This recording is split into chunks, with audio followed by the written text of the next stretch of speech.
There are actually lots of different approaches and philosophies about casting practices today.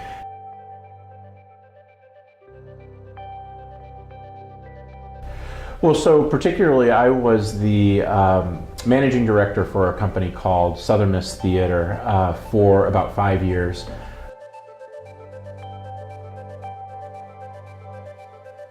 Sure. So my experience in casting is mainly in the educational arena. When I've worked professionally as an actor or a director, we mostly use casting directors. So most of my casting has been here.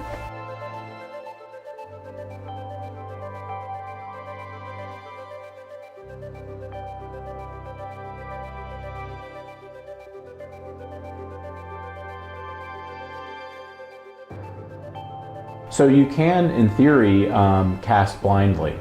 Step into an audition as a director and assume that the best actor is simply going to emerge. And so that's kind of blind casting. Whereas now I tend to think personally that blind casting is a little outdated. It assumes that there can be such a thing as blind casting, when a lot of artists think really that that's not possible to begin with.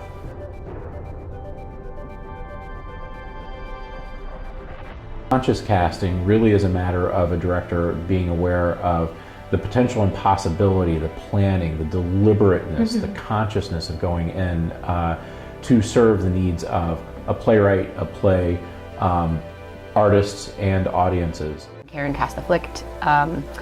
She intentionally said, you know, this isn't maybe a that stereotypically blonde, thin, like what you would think of as the ingenue. She is attractive and magnetic and exciting, and I want her to have a different kind of presence on stage and a different kind of body type, and that was really a conscious casting practice. So I think inclusive casting is often a conscious casting where you're saying, I want to give new opportunity to people who might not be traditionally seen in this role because of our belief of limitations of what this person should look like, right?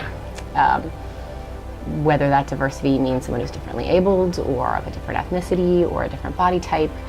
I think we do try to practice that consciously.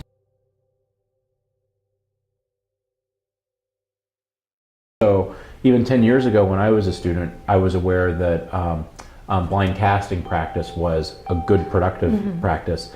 And honestly, I've moved past that now to realize that there was a limited kind of, that is a limited approach, and that what we do need to do now is consciously go about seeking out diversity, how it changes stories, how it affects our artists, what it does to audiences.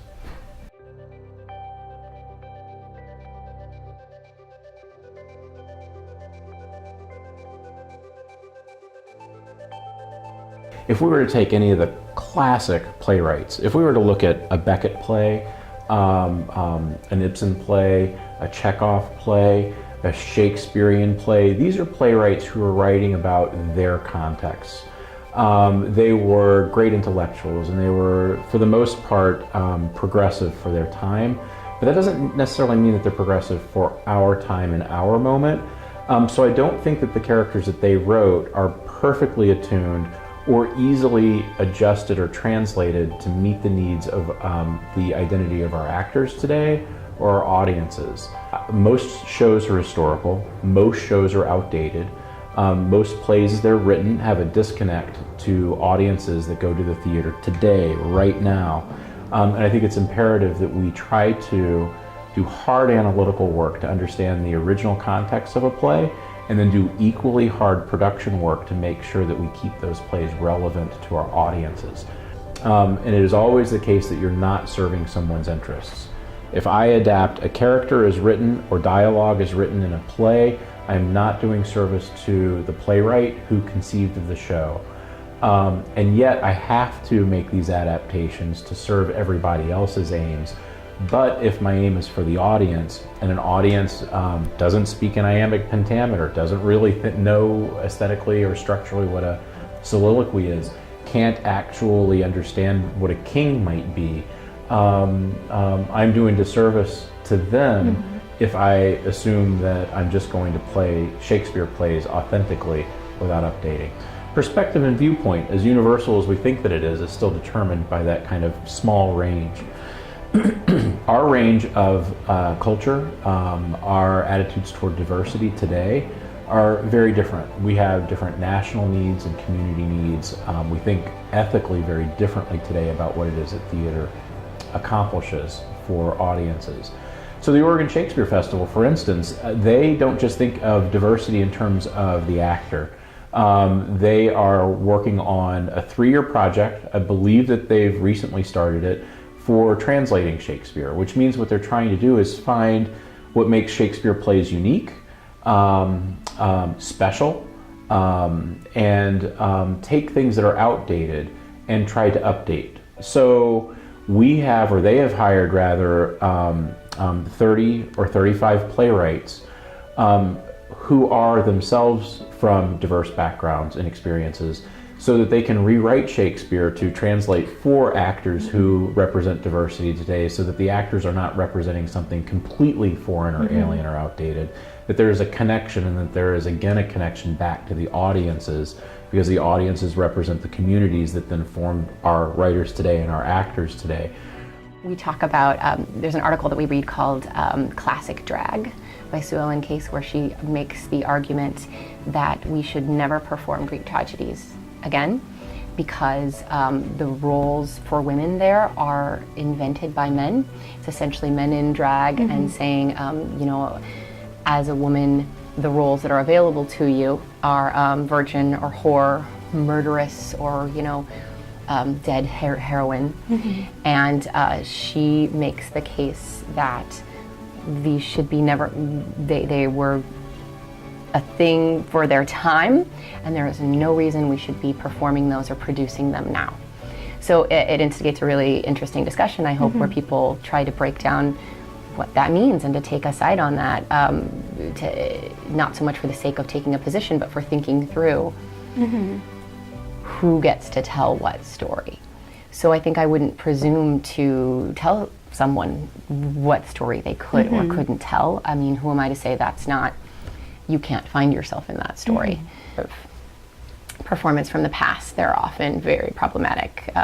Gender issues or you know, racial discrimination. I mean, like, it's just plentiful, right? There's like any number of issues that you're going to need to address when you're doing a production from any historical period. I don't think we want to discount existing work or not give people an opportunity to work on those kinds of things that they feel really passionate and excited about working on. And I think we need to question our own assumptions as to why we think this isn't a story that they are, that a different kind of person that we see in that role can't play. Like, I think that's an important way of overturning those presumptions, is to crack that open. You know, why this story, why now? I think you at least have to answer that question as to proactively why you want to do this story now and why it's important and what you think it's communicating. I think if you can't answer that question, then maybe you should look at a different show for this time. So I really want to say that the endeavor is important. It's one we embrace, and it is imprecise, it has limitations, it is fallible, but it's what we do. We find the better stories to tell in theater.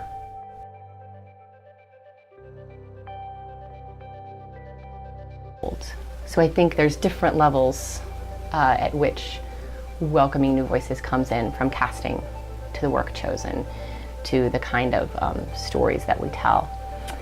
I think it comes from, you know, people in power making conscious decisions, like we were talking about, to promote and welcome that work. It comes from the kinds of work that we choose to produce, that we choose to value, that we choose to reward. And it comes from the kinds of styles of new work that we welcome.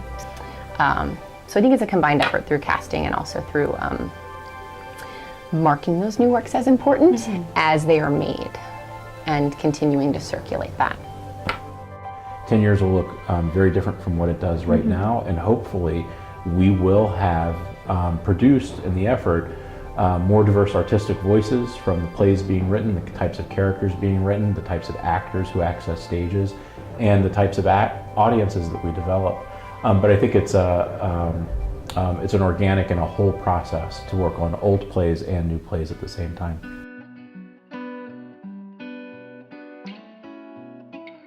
Struggling with the idea that sometimes it means that people have to give up their place at the table, and that they are not comfortable with that. So there's a struggle in trying to promote true diversity, in that it means you have to give other people a chance. And that means not just welcoming people to the table, but saying, I've had a voice here for a long time, maybe it's time that I peace out. It's not that diversity for the sake of diversity, it's that it's actually enriching who we are and our understanding of the world, because it represents the world. So diversity is not a simple project. It has to do not just with actors that we see on stage, because that's the way we think of it, but a range of kind of artistic contributors to the final theatrical event. So diversity is actually something, it's a project. We in the industry and in academia have agreed to this project. We accept it fully, and it's still kind of, it is unfolding. We haven't gotten to a destination yet because it hasn't been our project for very long. So I don't necessarily have an answer, because an answer suggests that we've got a solution, and we don't. But these are complicated issues about how it is that we foster new voices.